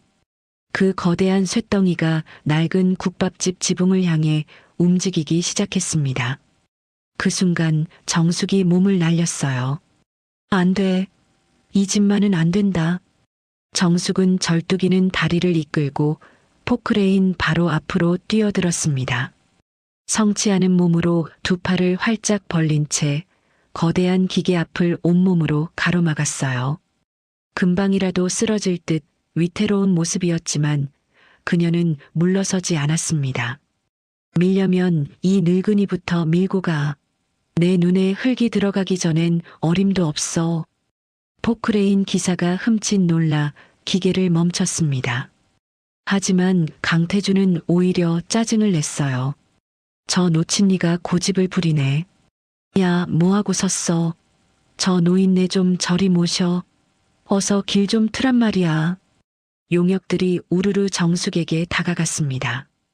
그들은 위협하듯 정숙을 에워싸고 옆으로 비키라며 거칠게 몰아세웠어요. 정숙은 안간힘을 쓰며 버텼지만 늙고 병든 몸으로 우락부락한 사내들의 기세를 감당하기엔 역부족이었습니다. 사내들에게 떠밀린 정숙의 몸이 중심을 잃고 크게 휘청였고 그녀는 그만 흙바닥에 힘없이 주저앉고 말았어요. 이 모든 광경을 서진은 식당 구석에서 숨죽인 채 지켜보고 있었습니다. 그녀는 노숙자 행세를 유지하며 낡은 기둥 뒤에 몸을 잔뜩 웅크리고 있었어요. 겉으로는 무서워서 벌벌 떠는 초라한 거지의 모습이었죠. 하지만 그 떡진 머리카락 사이로 드러난 두 눈만은 얼음장처럼 차갑게 빛나고 있었습니다. 사실 서진은 지금 당장이라도 뛰쳐나가고 싶었어요. 저 험한 사내들을 향해 소리치고 주저앉은 시어머니를 붙잡아 일으키고 싶었습니다. 두 주먹이 부들부들 떨릴 만큼 그녀의 가슴 속에서는 분노가 들끓고 있었죠. 하지만 서진은 이를 악물고 참았습니다. 아직은 때가 아니었으니까요. 조금만 더 지켜봐야 했어요.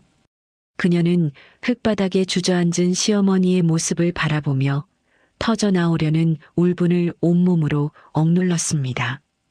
구석에 웅크린 그녀의 어깨가 참을 수 없는 감정으로 가늘게 떨리고 있었어요. 흙바닥에 주저앉은 정숙은 그래도 포기하지 않았습니다. 두 손으로 땅을 짚고 다시 몸을 일으키려 안간힘을 썼어요. 그 모습을 내려다보던 강태준의 입가에 잔인한 비웃음이 번졌습니다. 참.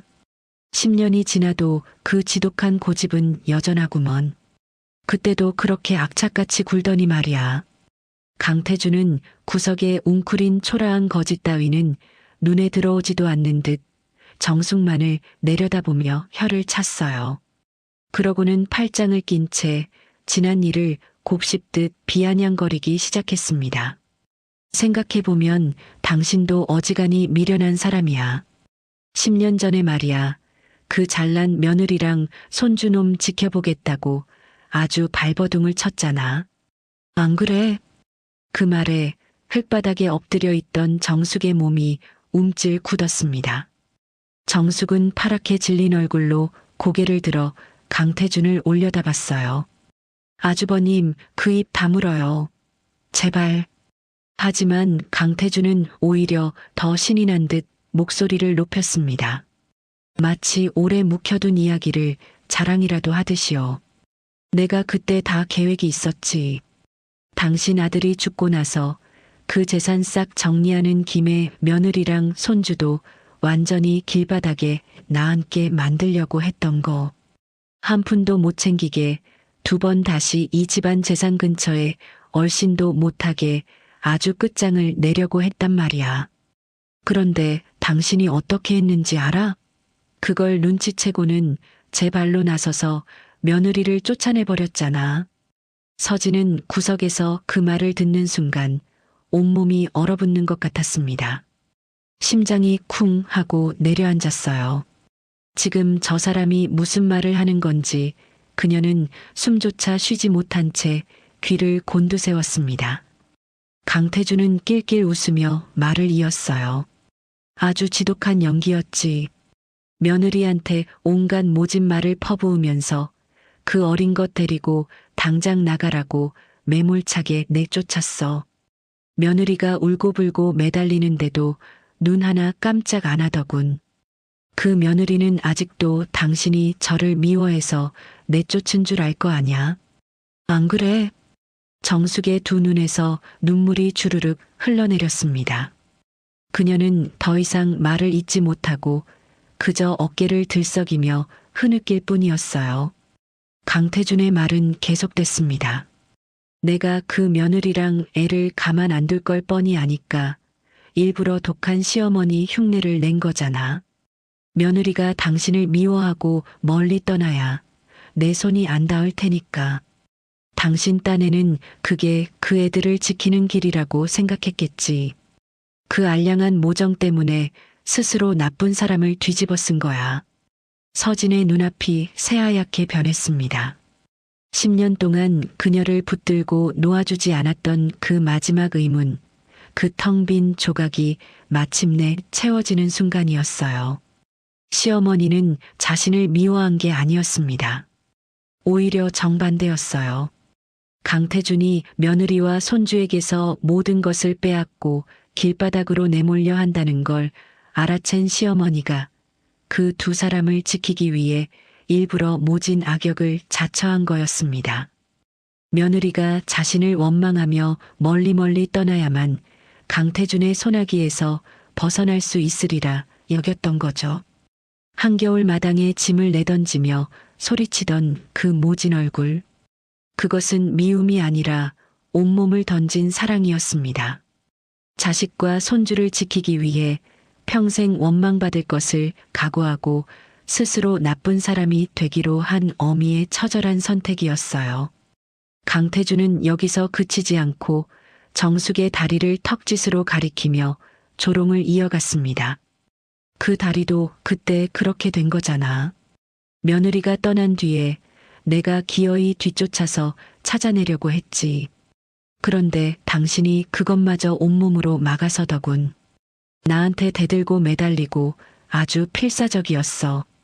그러다 그 와중에 크게 다쳐서 그 다리를 못 쓰게 된 거 아냐?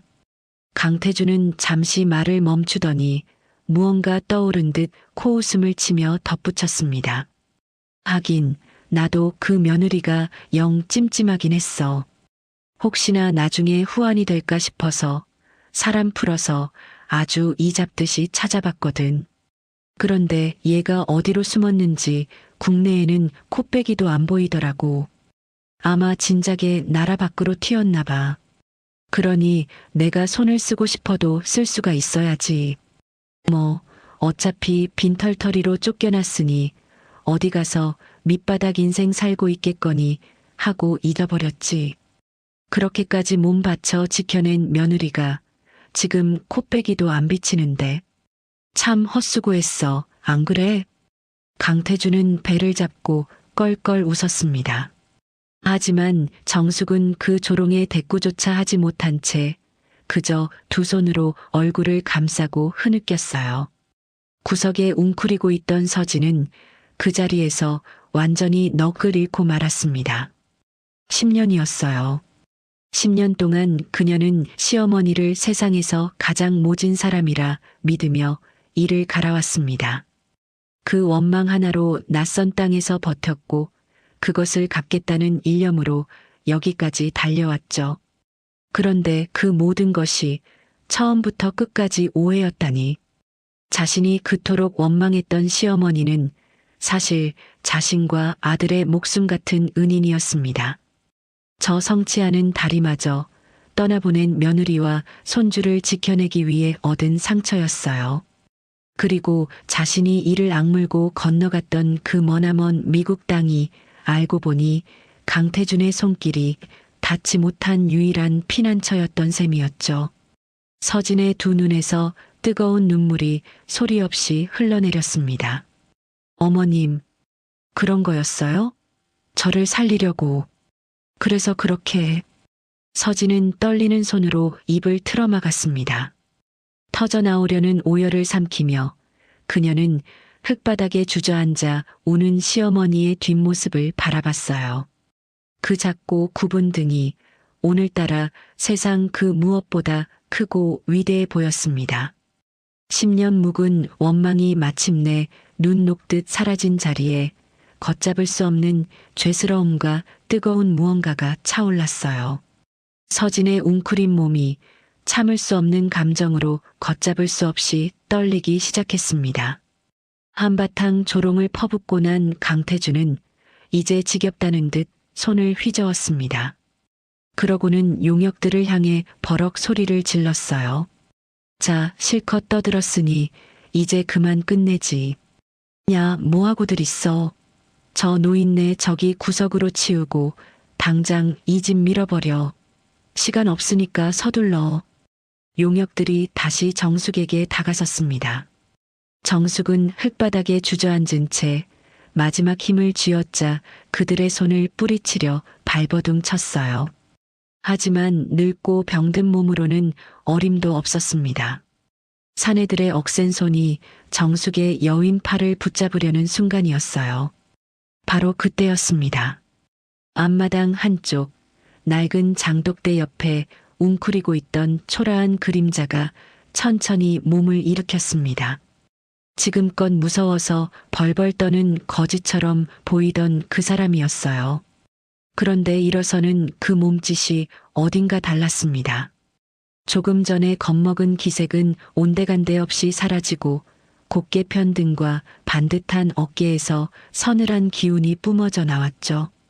서진은 소매를 들어 얼굴에 잔뜩 묻어있던 흙먼지를 천천히 쓱 닦아냈습니다. 부옇게 얼굴을 덮고 있던 위장이 벗겨지자 헝클어진 머리카락 사이로 본래의 이목구비가 드러나기 시작했어요. 그 두 눈은 더 이상 초라한 노숙자의 것이 아니었습니다. 얼음장처럼 차갑고 칼날처럼 예리하게 빛나고 있었죠. 앞마당에 무거운 정적이 흘렀습니다. 모두의 시선이 그 낯선 거지에게로 쏠렸어요.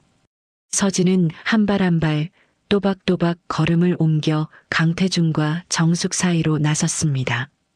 그러고는 정숙에게 손을 뻗은 용역들을 향해 얼음같이 차가운 목소리로 내뱉었어요. 그 더러운 손, 내 어머니에게서 당장 치워. 낮지만 서슬 퍼런 그 한마디에 달려들던 용역들이 흠칫 멈춰 섰습니다. 거지의 입에서 나왔다고는 믿기지 않는 사람을 압도하는 위엄이 서린 목소리였어요. 정숙은 흙바닥에 주저앉은 채 어리둥절한 얼굴로 서진을 올려다봤습니다. 방금 이 낯선 사람이 뭐라고 한 거지? 내 어머니라니? 흐릿한 눈으로는 상대의 얼굴이 뿌옇게 뭉개져 그저 헝클어진 머리의 여인이 서 있다는 것밖에 알 수 없었어요. 생판 모르는 거지가 왜 자신을 어머니라 부르는지 정숙은 도무지 영문을 알 수 없었습니다. 자네, 자니가 왜 나를 어머니라고? 정숙은 떨리는 목소리로 겨우 그렇게 물었어요.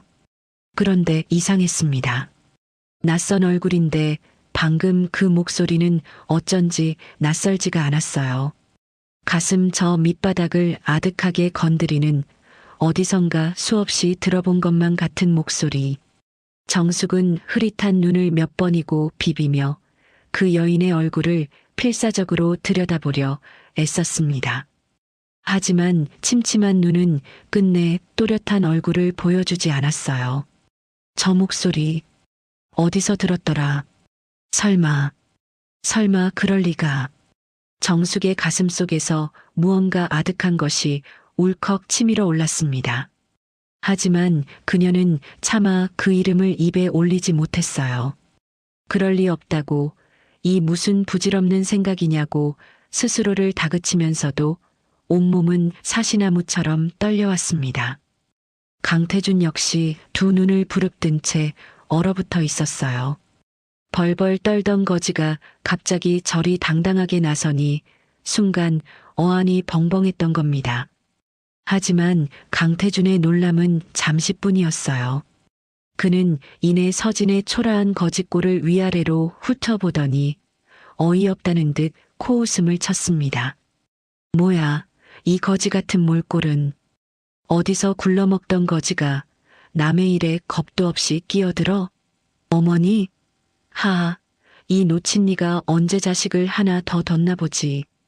강태주는 서진을 그저 어디선가 굴러들어온 초라한 거지 하나로만 여겼습니다. 다 쓰러져가는 국밥집에 얹혀 사는 불황자쯤으로 본 거죠.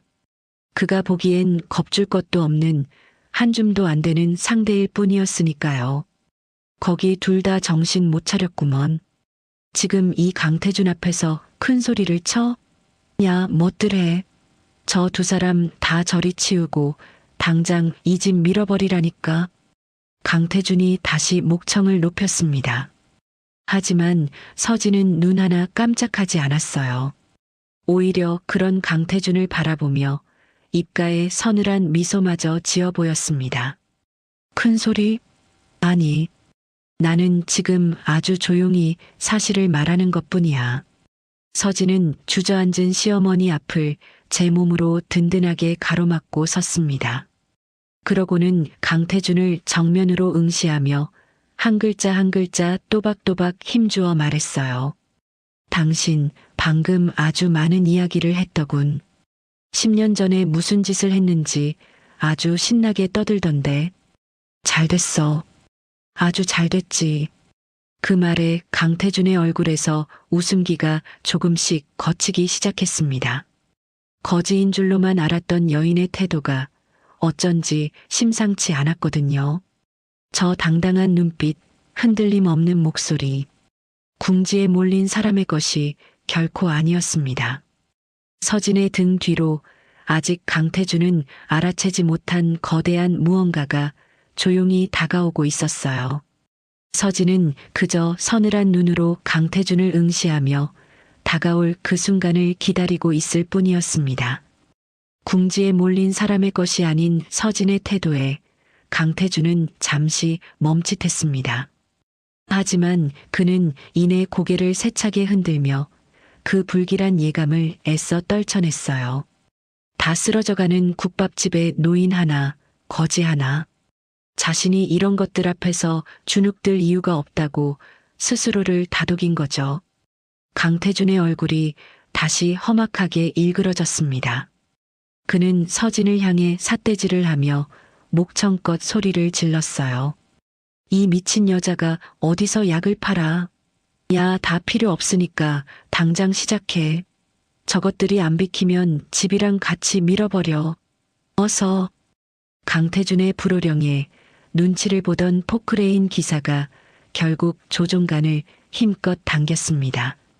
부항하는 굉음과 함께 육중한 기계팔이 하늘 높이 치솟았어요. 거대한 쇳덩이가 낡은 국밥집 지붕을 향해 무섭게 내리꽂히려는 찰나였습니다. 정숙이 두 눈을 질끈 감았어요. 서진은 시어머니를 감싸 안으며 다가오는 그 쇳덩이를 노려봤습니다. 절체절명의 순간이었죠. 바로 그때였습니다. 어디선가 요란한 사이렌 소리가 고요한 시골의 공기를 찢으며 울려 퍼지기 시작했어요. 처음엔 아득하게 들리던 그 소리는 순식간에 천지가 진동할 듯 가까워졌습니다. 포크레인 기사가 흠칫 놀라 조종간을 멈췄어요. 치솟았던 기계팔이 허공에 우뚝 멈춰 섰습니다. 모두의 시선이 소리가 나는 국도 쪽으로 일제히 쏠렸습니다. 그리고 다음 순간 그 자리에 있던 모든 사람이 제 눈을 의심했어요. 왕복 2차선 국도를 새까맣게 뒤덮으며 끝이 보이지 않는 자동차 행렬이 몰려오고 있었습니다. 하나같이 번쩍이는 검은색 고급 세단과 커다란 검은색 승합차들이었어요. 수십 대에 달하는 그 행렬이 요란한 사이렌을 울리며 흙먼지를 뿌옇게 일으키며 국밥집 앞마당으로 밀물처럼 들이닥쳤습니다. 기익기익. 차들이 앞마당을 빈틈없이 에워싸며 급하게 멈춰섰어요. 그 위세에 강태준의 용역들이 어리둥절한 얼굴로 뒷걸음질 쳤습니다. 이윽고 수십 대의 차문이 동시에 벌컥 열렸어요. 그리고 그 안에서 검은 정장을 빈틈없이 갖춰 입은 사내들이 물밀듯이 쏟아져 나왔습니다. 하나같이 체격이 건장하고 절도 있는 몸짓의 경호원들이었어요. 그들은 순식간에 대열을 갖추더니 강태준과 그 일당을 겹겹이 에워싸기 시작했습니다. 그뿐만이 아니었어요. 또 다른 차량에서는 하늘색 조끼를 걸친 사람들이 줄지어 내렸습니다. 조끼 등판에는 커다란 글씨가 선명하게 새겨져 있었죠. 검찰. 다름 아닌 검찰 특수부 수사관들이었어요. 그들은 서류 가방과 압수수색 장비를 든 채 일사불란하게 움직이며 앞마당을 완전히 장악했습니다. 순식간에 벌어진 일이었습니다. 조금 전까지 위풍당당하게 철거를 지휘하던 강태준 일당은 눈 깜짝할 사이에 수백 명에 달하는 경호원과 수사관들에게 물샐 틈 없이 포위되고 말았어요. 이게 대체 무슨 일이야? 너희들 뭐야? 어디서 온 놈들이냐고. 강태준이 사색이 된 얼굴로 고래고래 소리를 질렀습니다. 하지만 그의 외침에 대답하는 사람은 아무도 없었어요. 경호원들은 돌덩이처럼 굳은 표정으로 그저 강태준 일당의 퇴로를 하나하나 막아설 뿐이었습니다. 험상궂던 용역들은 이 압도적인 광경에 완전히 기가 질려 슬금슬금 눈치만 보며 감히 움직일 엄두조차 내지 못했어요. 정숙은 서진의 품에 안긴 채 이 믿기지 않는 광경을 멍하니 바라봤습니다. 방금까지 포크레인에 깔려 죽을 뻔했던 자신들이 어느새 거대한 무리의 보호를 받고 있었으니까요. 도무지 무슨 영문인지 알 수 없어 정숙은 그저 입을 벌린 채 서진과 주위를 번갈아 볼 뿐이었어요. 반면 서진은 이 모든 소란 속에서도 조금의 흔들림도 없었습니다.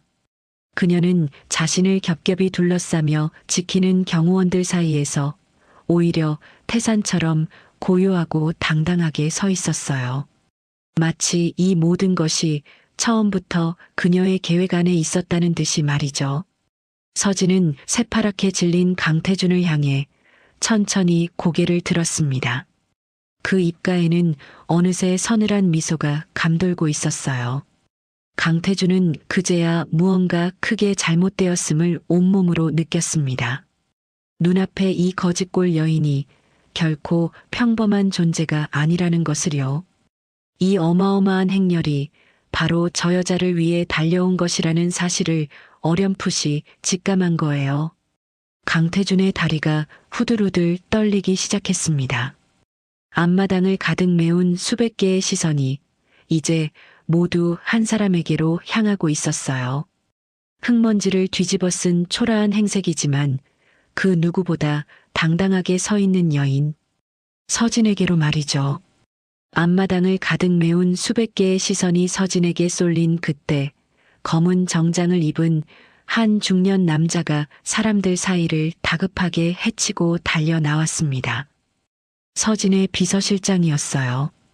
그는 흙먼지를 뒤집어 쓴 초라한 행색의 서진 앞으로 한달음에 달려오더니 가쁜 숨을 몰아쉬며 허리를 정확히 90도로 깊이 숙였습니다. 회장님, 늦어서 죄송합니다. 지시하신 대로 모든 준비를 마쳤습니다. 그리고 방금 소식이 왔습니다. 강태준 회장 구속영장이 발부됐습니다. 그 한마디에 앞마당의 공기가 얼어붙었어요. 특히 강태준의 얼굴이 볼만했습니다. 회장님이라니. 이 다 쓰러져가는 국밥집의 거짓골 여인에게 저 위풍당당한 사내가 회장님이라며 고개를 조아리다니요. 강태준은 두 눈을 부릅뜬 채 입만 뻐끔거렸습니다. 비서실장은 몸을 일으키며 손에 든 서류 뭉치를 서진에게 공손히 건넸어요. 서진은 그 서류를 받아들며 천천히 몸에 걸치고 있던 해진 노숙자 점퍼를 벗어 흙바닥에 툭 떨어뜨렸습니다. 낡은 껍데기를 벗어 던지는 그 몸짓 하나에 초라한 거지의 흔적이 씻은 듯이 사라졌어요. 비록 옷차림은 여전히 남루했지만 흙먼지 사이로 드러난 그녀의 기품은 감출 수가 없었습니다. 강태준은 완전히 넋이 나간 얼굴이었어요. 그는 자신을 겹겹이 에워싼 수백 명의 경호원과 검찰 수사관들, 그리고 그 한가운데에 태산처럼 서 있는 거짓골 여인을 번갈아 바라봤습니다. 도무지 이해할 수가 없었어요. 방금 전까지 발밑에 벌레만도 못하게 여겼던 저 여자가 이 어마어마한 무리를 손끝 하나로 부리는 거물이었다니. 이게 무슨... 당신 대체 정체가 뭐야? 뭐 하는 사람이냐고. 강태준의 목소리가 사시나무처럼 떨렸습니다. 발밑이 통째로 무너져 내리는 것 같았어요. 이런 세력을 거느린 사람이라면 자신이 그동안 어깨에 힘주고 다니던 대도건설 따위와는 비교조차 할 수 없는 거대한 존재였으니까요. 강태준은 본능적으로 직감했습니다. 자신이 상대를 아주 완전히 잘못 건드렸다는 것을요. 서진은 새파랗게 질린 강태준을 서늘한 눈으로 내려다봤습니다. 그러고는 얼음장처럼 차가운 목소리로 입을 열었어요. 내가 누구냐고요? 10년 전 당신이 그렇게 이잡듯 찾아 헤매던 사람. 한겨울에 갓난아기를 안고 이 집에서 쫓겨났던 바로 그 조카 며느리예요. 조카 며느리라는 말에 강태준의 얼굴이 하얗게 질리다 못해 흑빛으로 변했습니다. 10년 전 자신이 없애려 했던 그 힘없는 며느리가 상상조차 할 수 없는 거대한 힘을 손에 쥐고 돌아왔다니. 이보다 더한 악몽이 또 있을까요? 서진은 손에 든 서류를 한 장 한 장 넘기며 강태준의 죄목을 낱낱이 읊기 시작했습니다. 그 목소리는 낮고 또렷했으며 한마디 한마디가 서슬 퍼런 칼날 같았어요. 강태준, 당신 죄가 참 많더군요. 10년 전 세상을 떠난 조카의 재산과 회사 지분을 서류까지 조작해 가로챈 횡령. 그 과정에서 홀로 남은 재수 씨, 그러니까 내 어머니를 협박하고 다치게 한 죄. 서진은 잠시 말을 멈추고 절뚝이는 시어머니의 다리를 눈에 담았어요. 그러고는 다시 강태준을 향해 차갑게 말을 이었습니다. 그뿐인가요? 회사 돈을 몰래 빼돌려 만든 비자금, 여기저기 뿌린 불법 로비, 그리고 힘없는 사람들의 터전을 강제로 빼앗아 온 불법 강제 철거까지. 오늘 이 자리에서 벌인 일도 그 증거에 하나 더 보태졌고요. 이 모든 게 여기 이 서류에 빠짐없이 담겨 있어요. 강태준은 다리에 힘이 풀려 그 자리에 털썩 주저앉을 뻔했습니다. 그가 평생을 감춰온 온갖 비리가 저 여자의 손안에 완벽하게 쥐어져 있었으니까요. 어떻게 이 짧은 시간에 이 모든 걸 다 파헤쳤단 말인가. 강태준은 그제야 자신이 상대를 완전히 잘못 봤다는 걸 뼈저리게 깨달았어요. 자, 잠깐. 이봐, 우리 얘기 좀 하자고. 내가 다 보상하겠네. 원하는 게 뭔가. 돈이면 얼마든지. 강태준이 비굴하게 매달리기 시작했습니다. 조금 전까지의 그 거만한 기세는 온데간데 없었어요. 하지만 서진은 그런 그를 향해 조금의 흔들림도 없이 냉정하게 고개를 저었습니다. 돈이요? 당신이 지금 나한테 돈 이야기를 하는 건가요? 우습네요. 당신이 10년 동안 내 어머니에게서 빼앗은 것들, 그 다리, 그 세월, 그 눈물. 그게 돈으로 될 일이라고 생각해요? 서진은 한 걸음 앞으로 다가서며 마지막 선고를 내리듯 또박또박 말했습니다. 당신은 지은 죄의 대가를 법 앞에서 하나도 빠짐없이 치르게 될 거예요. 그게 내가 당신에게 해줄 수 있는 유일한 대답이에요. 말이 끝나기가 무섭게 대기하던 수사관들이 강태준에게 다가섰습니다. 차가운 수갑이 강태준의 두 손목에 철컥 채워졌어요. 조금 전까지 포크레인을 앞세워 위세를 부리던 자가 이제는 초라하게 고개를 떨군 채 수사관들에게 양팔을 붙들리고 말았습니다. 이거나 내가 누군 줄 알고 놓으란 말이야.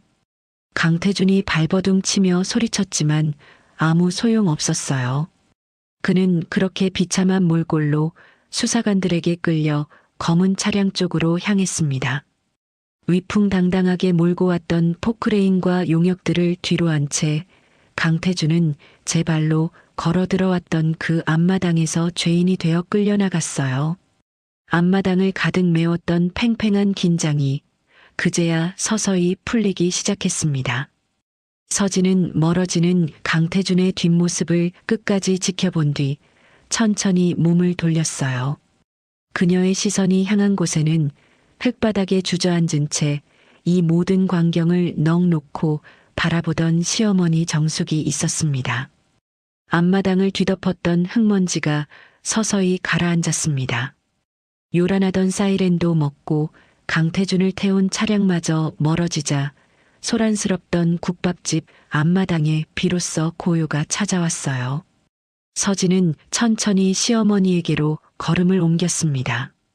그러고는 흙바닥에 주저앉은 정숙 앞에 조금의 망설임도 없이 무릎을 꿇었어요. 값비싼 옷도 아닌 흙투성이 남루한 차림 그대로였지만 서진은 개의치 않았습니다. 그저 10년 만에 마주한 시어머니의 얼굴을 두 눈 가득 담을 뿐이었어요. 가까이서 마주한 정숙의 얼굴은 서진의 가슴을 다시 한번 미어지게 만들었습니다. 깊게 파인 주름, 병색이 완연한 낯빛, 그리고 세월의 고생이 고스란히 새겨진 두 눈. 이 모든 것이 자신과 아들을 지키기 위한 희생의 흔적이라 생각하니 서진은 목이 메어 숨조차 쉬기 힘들었어요. 정숙은 코앞으로 다가온 여인의 얼굴을 흐릿한 눈으로 뚫어져라 바라봤습니다. 이제야 침침한 눈에도 그 이목구비가 조금씩 또렷하게 들어오기 시작했어요. 그리고 그 얼굴이 10년 동안 밤마다 사진을 어루만지며 그리던 바로 그 얼굴과 겹쳐지는 순간 정숙의 온몸이 벼락을 맞은 듯 굳어버렸습니다. 너는 우리 서진이, 우리 며느라기? 정숙의 갈라진 목소리가 파르르 떨렸어요. 믿을 수가 없었습니다. 죽었는지 살았는지도 몰라 애를 태우던 며느리가 지금 제 눈앞에 살아서 이렇게 멀쩡히 무릎을 꿇고 있다니요. 정숙의 두 눈에서 굵은 눈물이 왈칵 쏟아져 내렸습니다. 서진은 더 이상 참을 수가 없었어요. 그녀는 시어머니의 야윈 두 손을 와락 붙잡으며 끝내 울음을 터뜨렸습니다. 어머니, 저예요. 서진이에요. 이제야 왔어요. 서진의 눈에서도 뜨거운 눈물이 폭포처럼 쏟아졌습니다.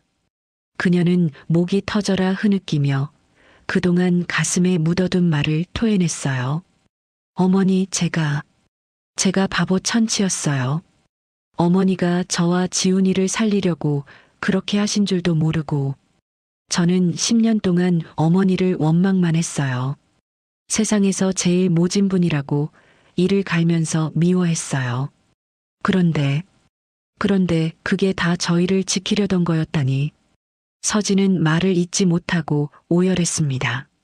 시어머니가 자신을 내쫓던 그 겨울, 그 매몰찬 얼굴 뒤에 숨겨져 있던 것이 목숨을 건 사랑이었음을, 그것도 모르고 10년을 원망으로 채웠던 자신이 서진은 죽도록 미웠어요. 죄송해요, 어머니. 정말 죄송해요.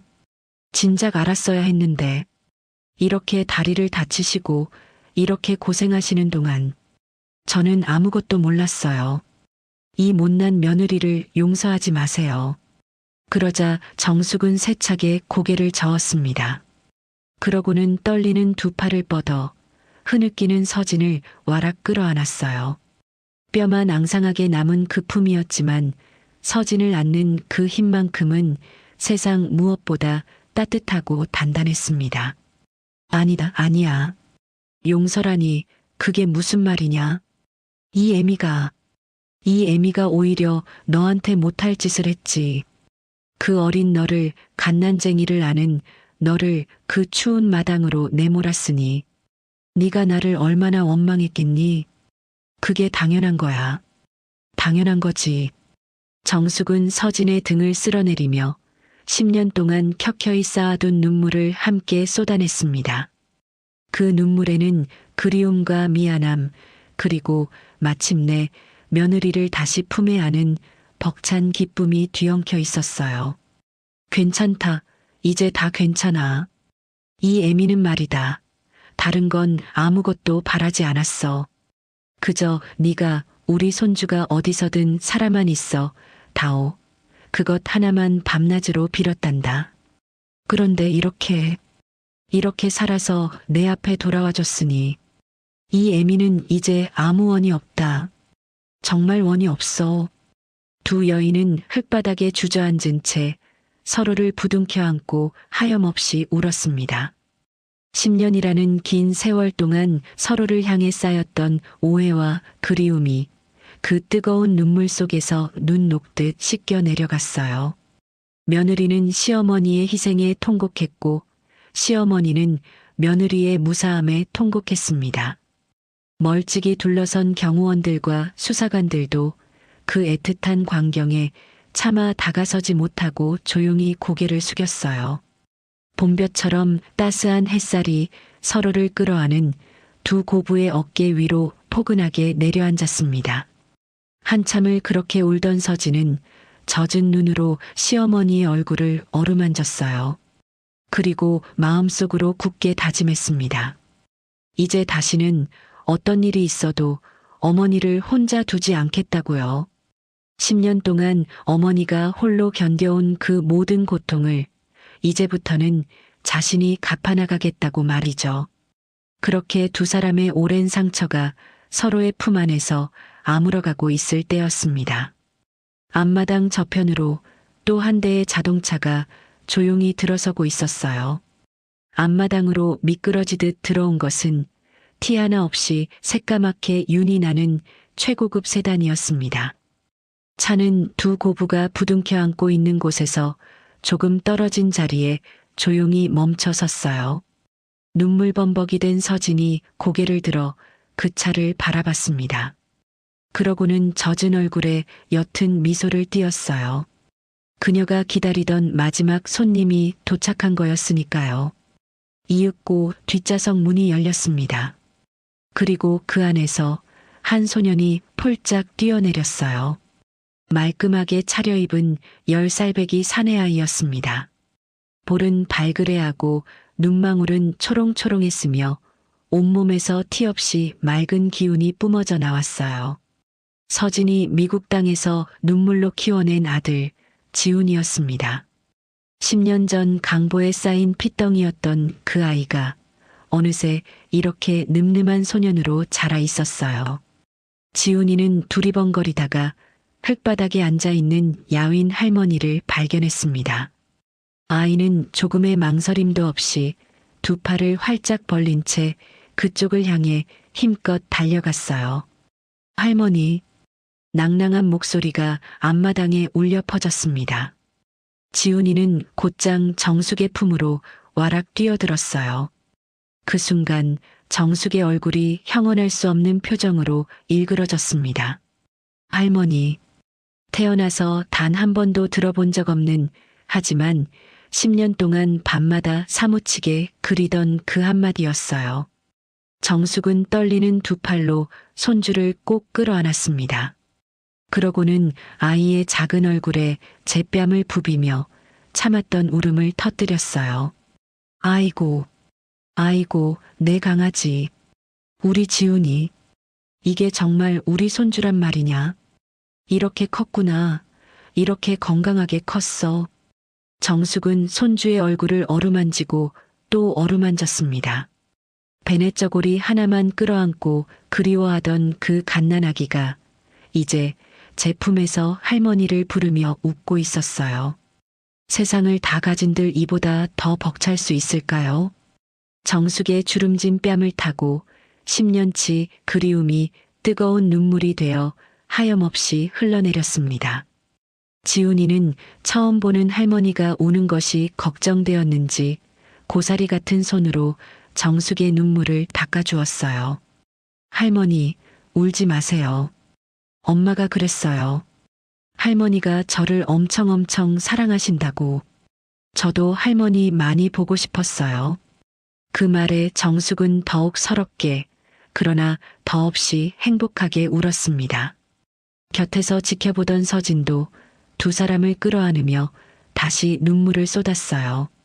10년 동안 뿔뿔이 흩어져 서로를 그리워하던 세 식구가 마침내 한자리에 모여 하나로 얼싸안는 순간이었습니다. 그날 이후 세 사람의 삶은 완전히 달라졌어요. 가장 먼저 서진은 어머니의 다리부터 돌봤습니다. 서진의 회사가 자랑하는 최첨단 의료기술이 총동원되었어요. 세계 최고의 의료진과 사람의 손보다 훨씬 정교한 인공지능 로봇이 함께하는 수술이 진행되었습니다. 10년 동안 정숙을 괴롭히던 그 성치 않은 다리가 마침내 온전하게 치료되었어요. 수술을 마치고 재활을 끝낸 정숙은 이제 지팡이도 없이 두 다리로 반듯하게 걸을 수 있게 되었습니다. 10년 만에 처음으로 절뚝임 없이 땅을 딛는 그 걸음. 정숙은 제 두 발로 마당을 걸어보며 또 한 번 감격의 눈물을 흘렸어요. 다 쓰러져 가던 국밥집도 말끔하게 새 단장을 했습니다. 하지만 정숙은 번쩍이는 새집이나 값비싼 것들을 바라지 않았어요. 그저 사랑하는 며느리와 손주와 함께 오순도순 밥을 지어 먹을 수 있는 따뜻한 보금자리 하나면 충분했으니까요. 어느 볕 좋은 날의 저녁이었습니다. 새로 꾸민 아늑한 집안 정갈한 밥상 앞에 세 식구가 둘러앉았어요. 김이 모락모락 나는 하얀 쌀밥과 정숙이 손수 끓인 구수한 국이 상위에 올랐습니다. 10년 전 서진에게 말없이 내밀던 그 따뜻한 밥 한 그릇이 이제는 온 가족의 밥상이 되어 있었어요. 자, 어여 먹자. 우리 지훈이 이거 먹어봐라. 할미가 만든 거야. 서진이 너도 이제 고생 그만하고 많이 먹어. 정숙은 연신 며느리와 손주의 밥그릇에 반찬을 얹어주었습니다. 지훈이는 할머니가 만든 음식이 세상에서 제일 맛있다며 볼이 미어지게 밥을 먹었고 서진은 그런 두 사람을 바라보며 더없이 평온하게 웃었어요. 창밖으로는 붉은 노을이 곱게 물들고 있었습니다. 10년이라는 긴 겨울을 지나 이 작은 밥상에 마침내 봄이 찾아온 거였어요. 오해로 얼룩졌던 지난날의 상처도 서로를 향한 그리움도 이제는 이 따뜻한 밥 한 그릇 안에서 온전히 녹아 사라졌습니다.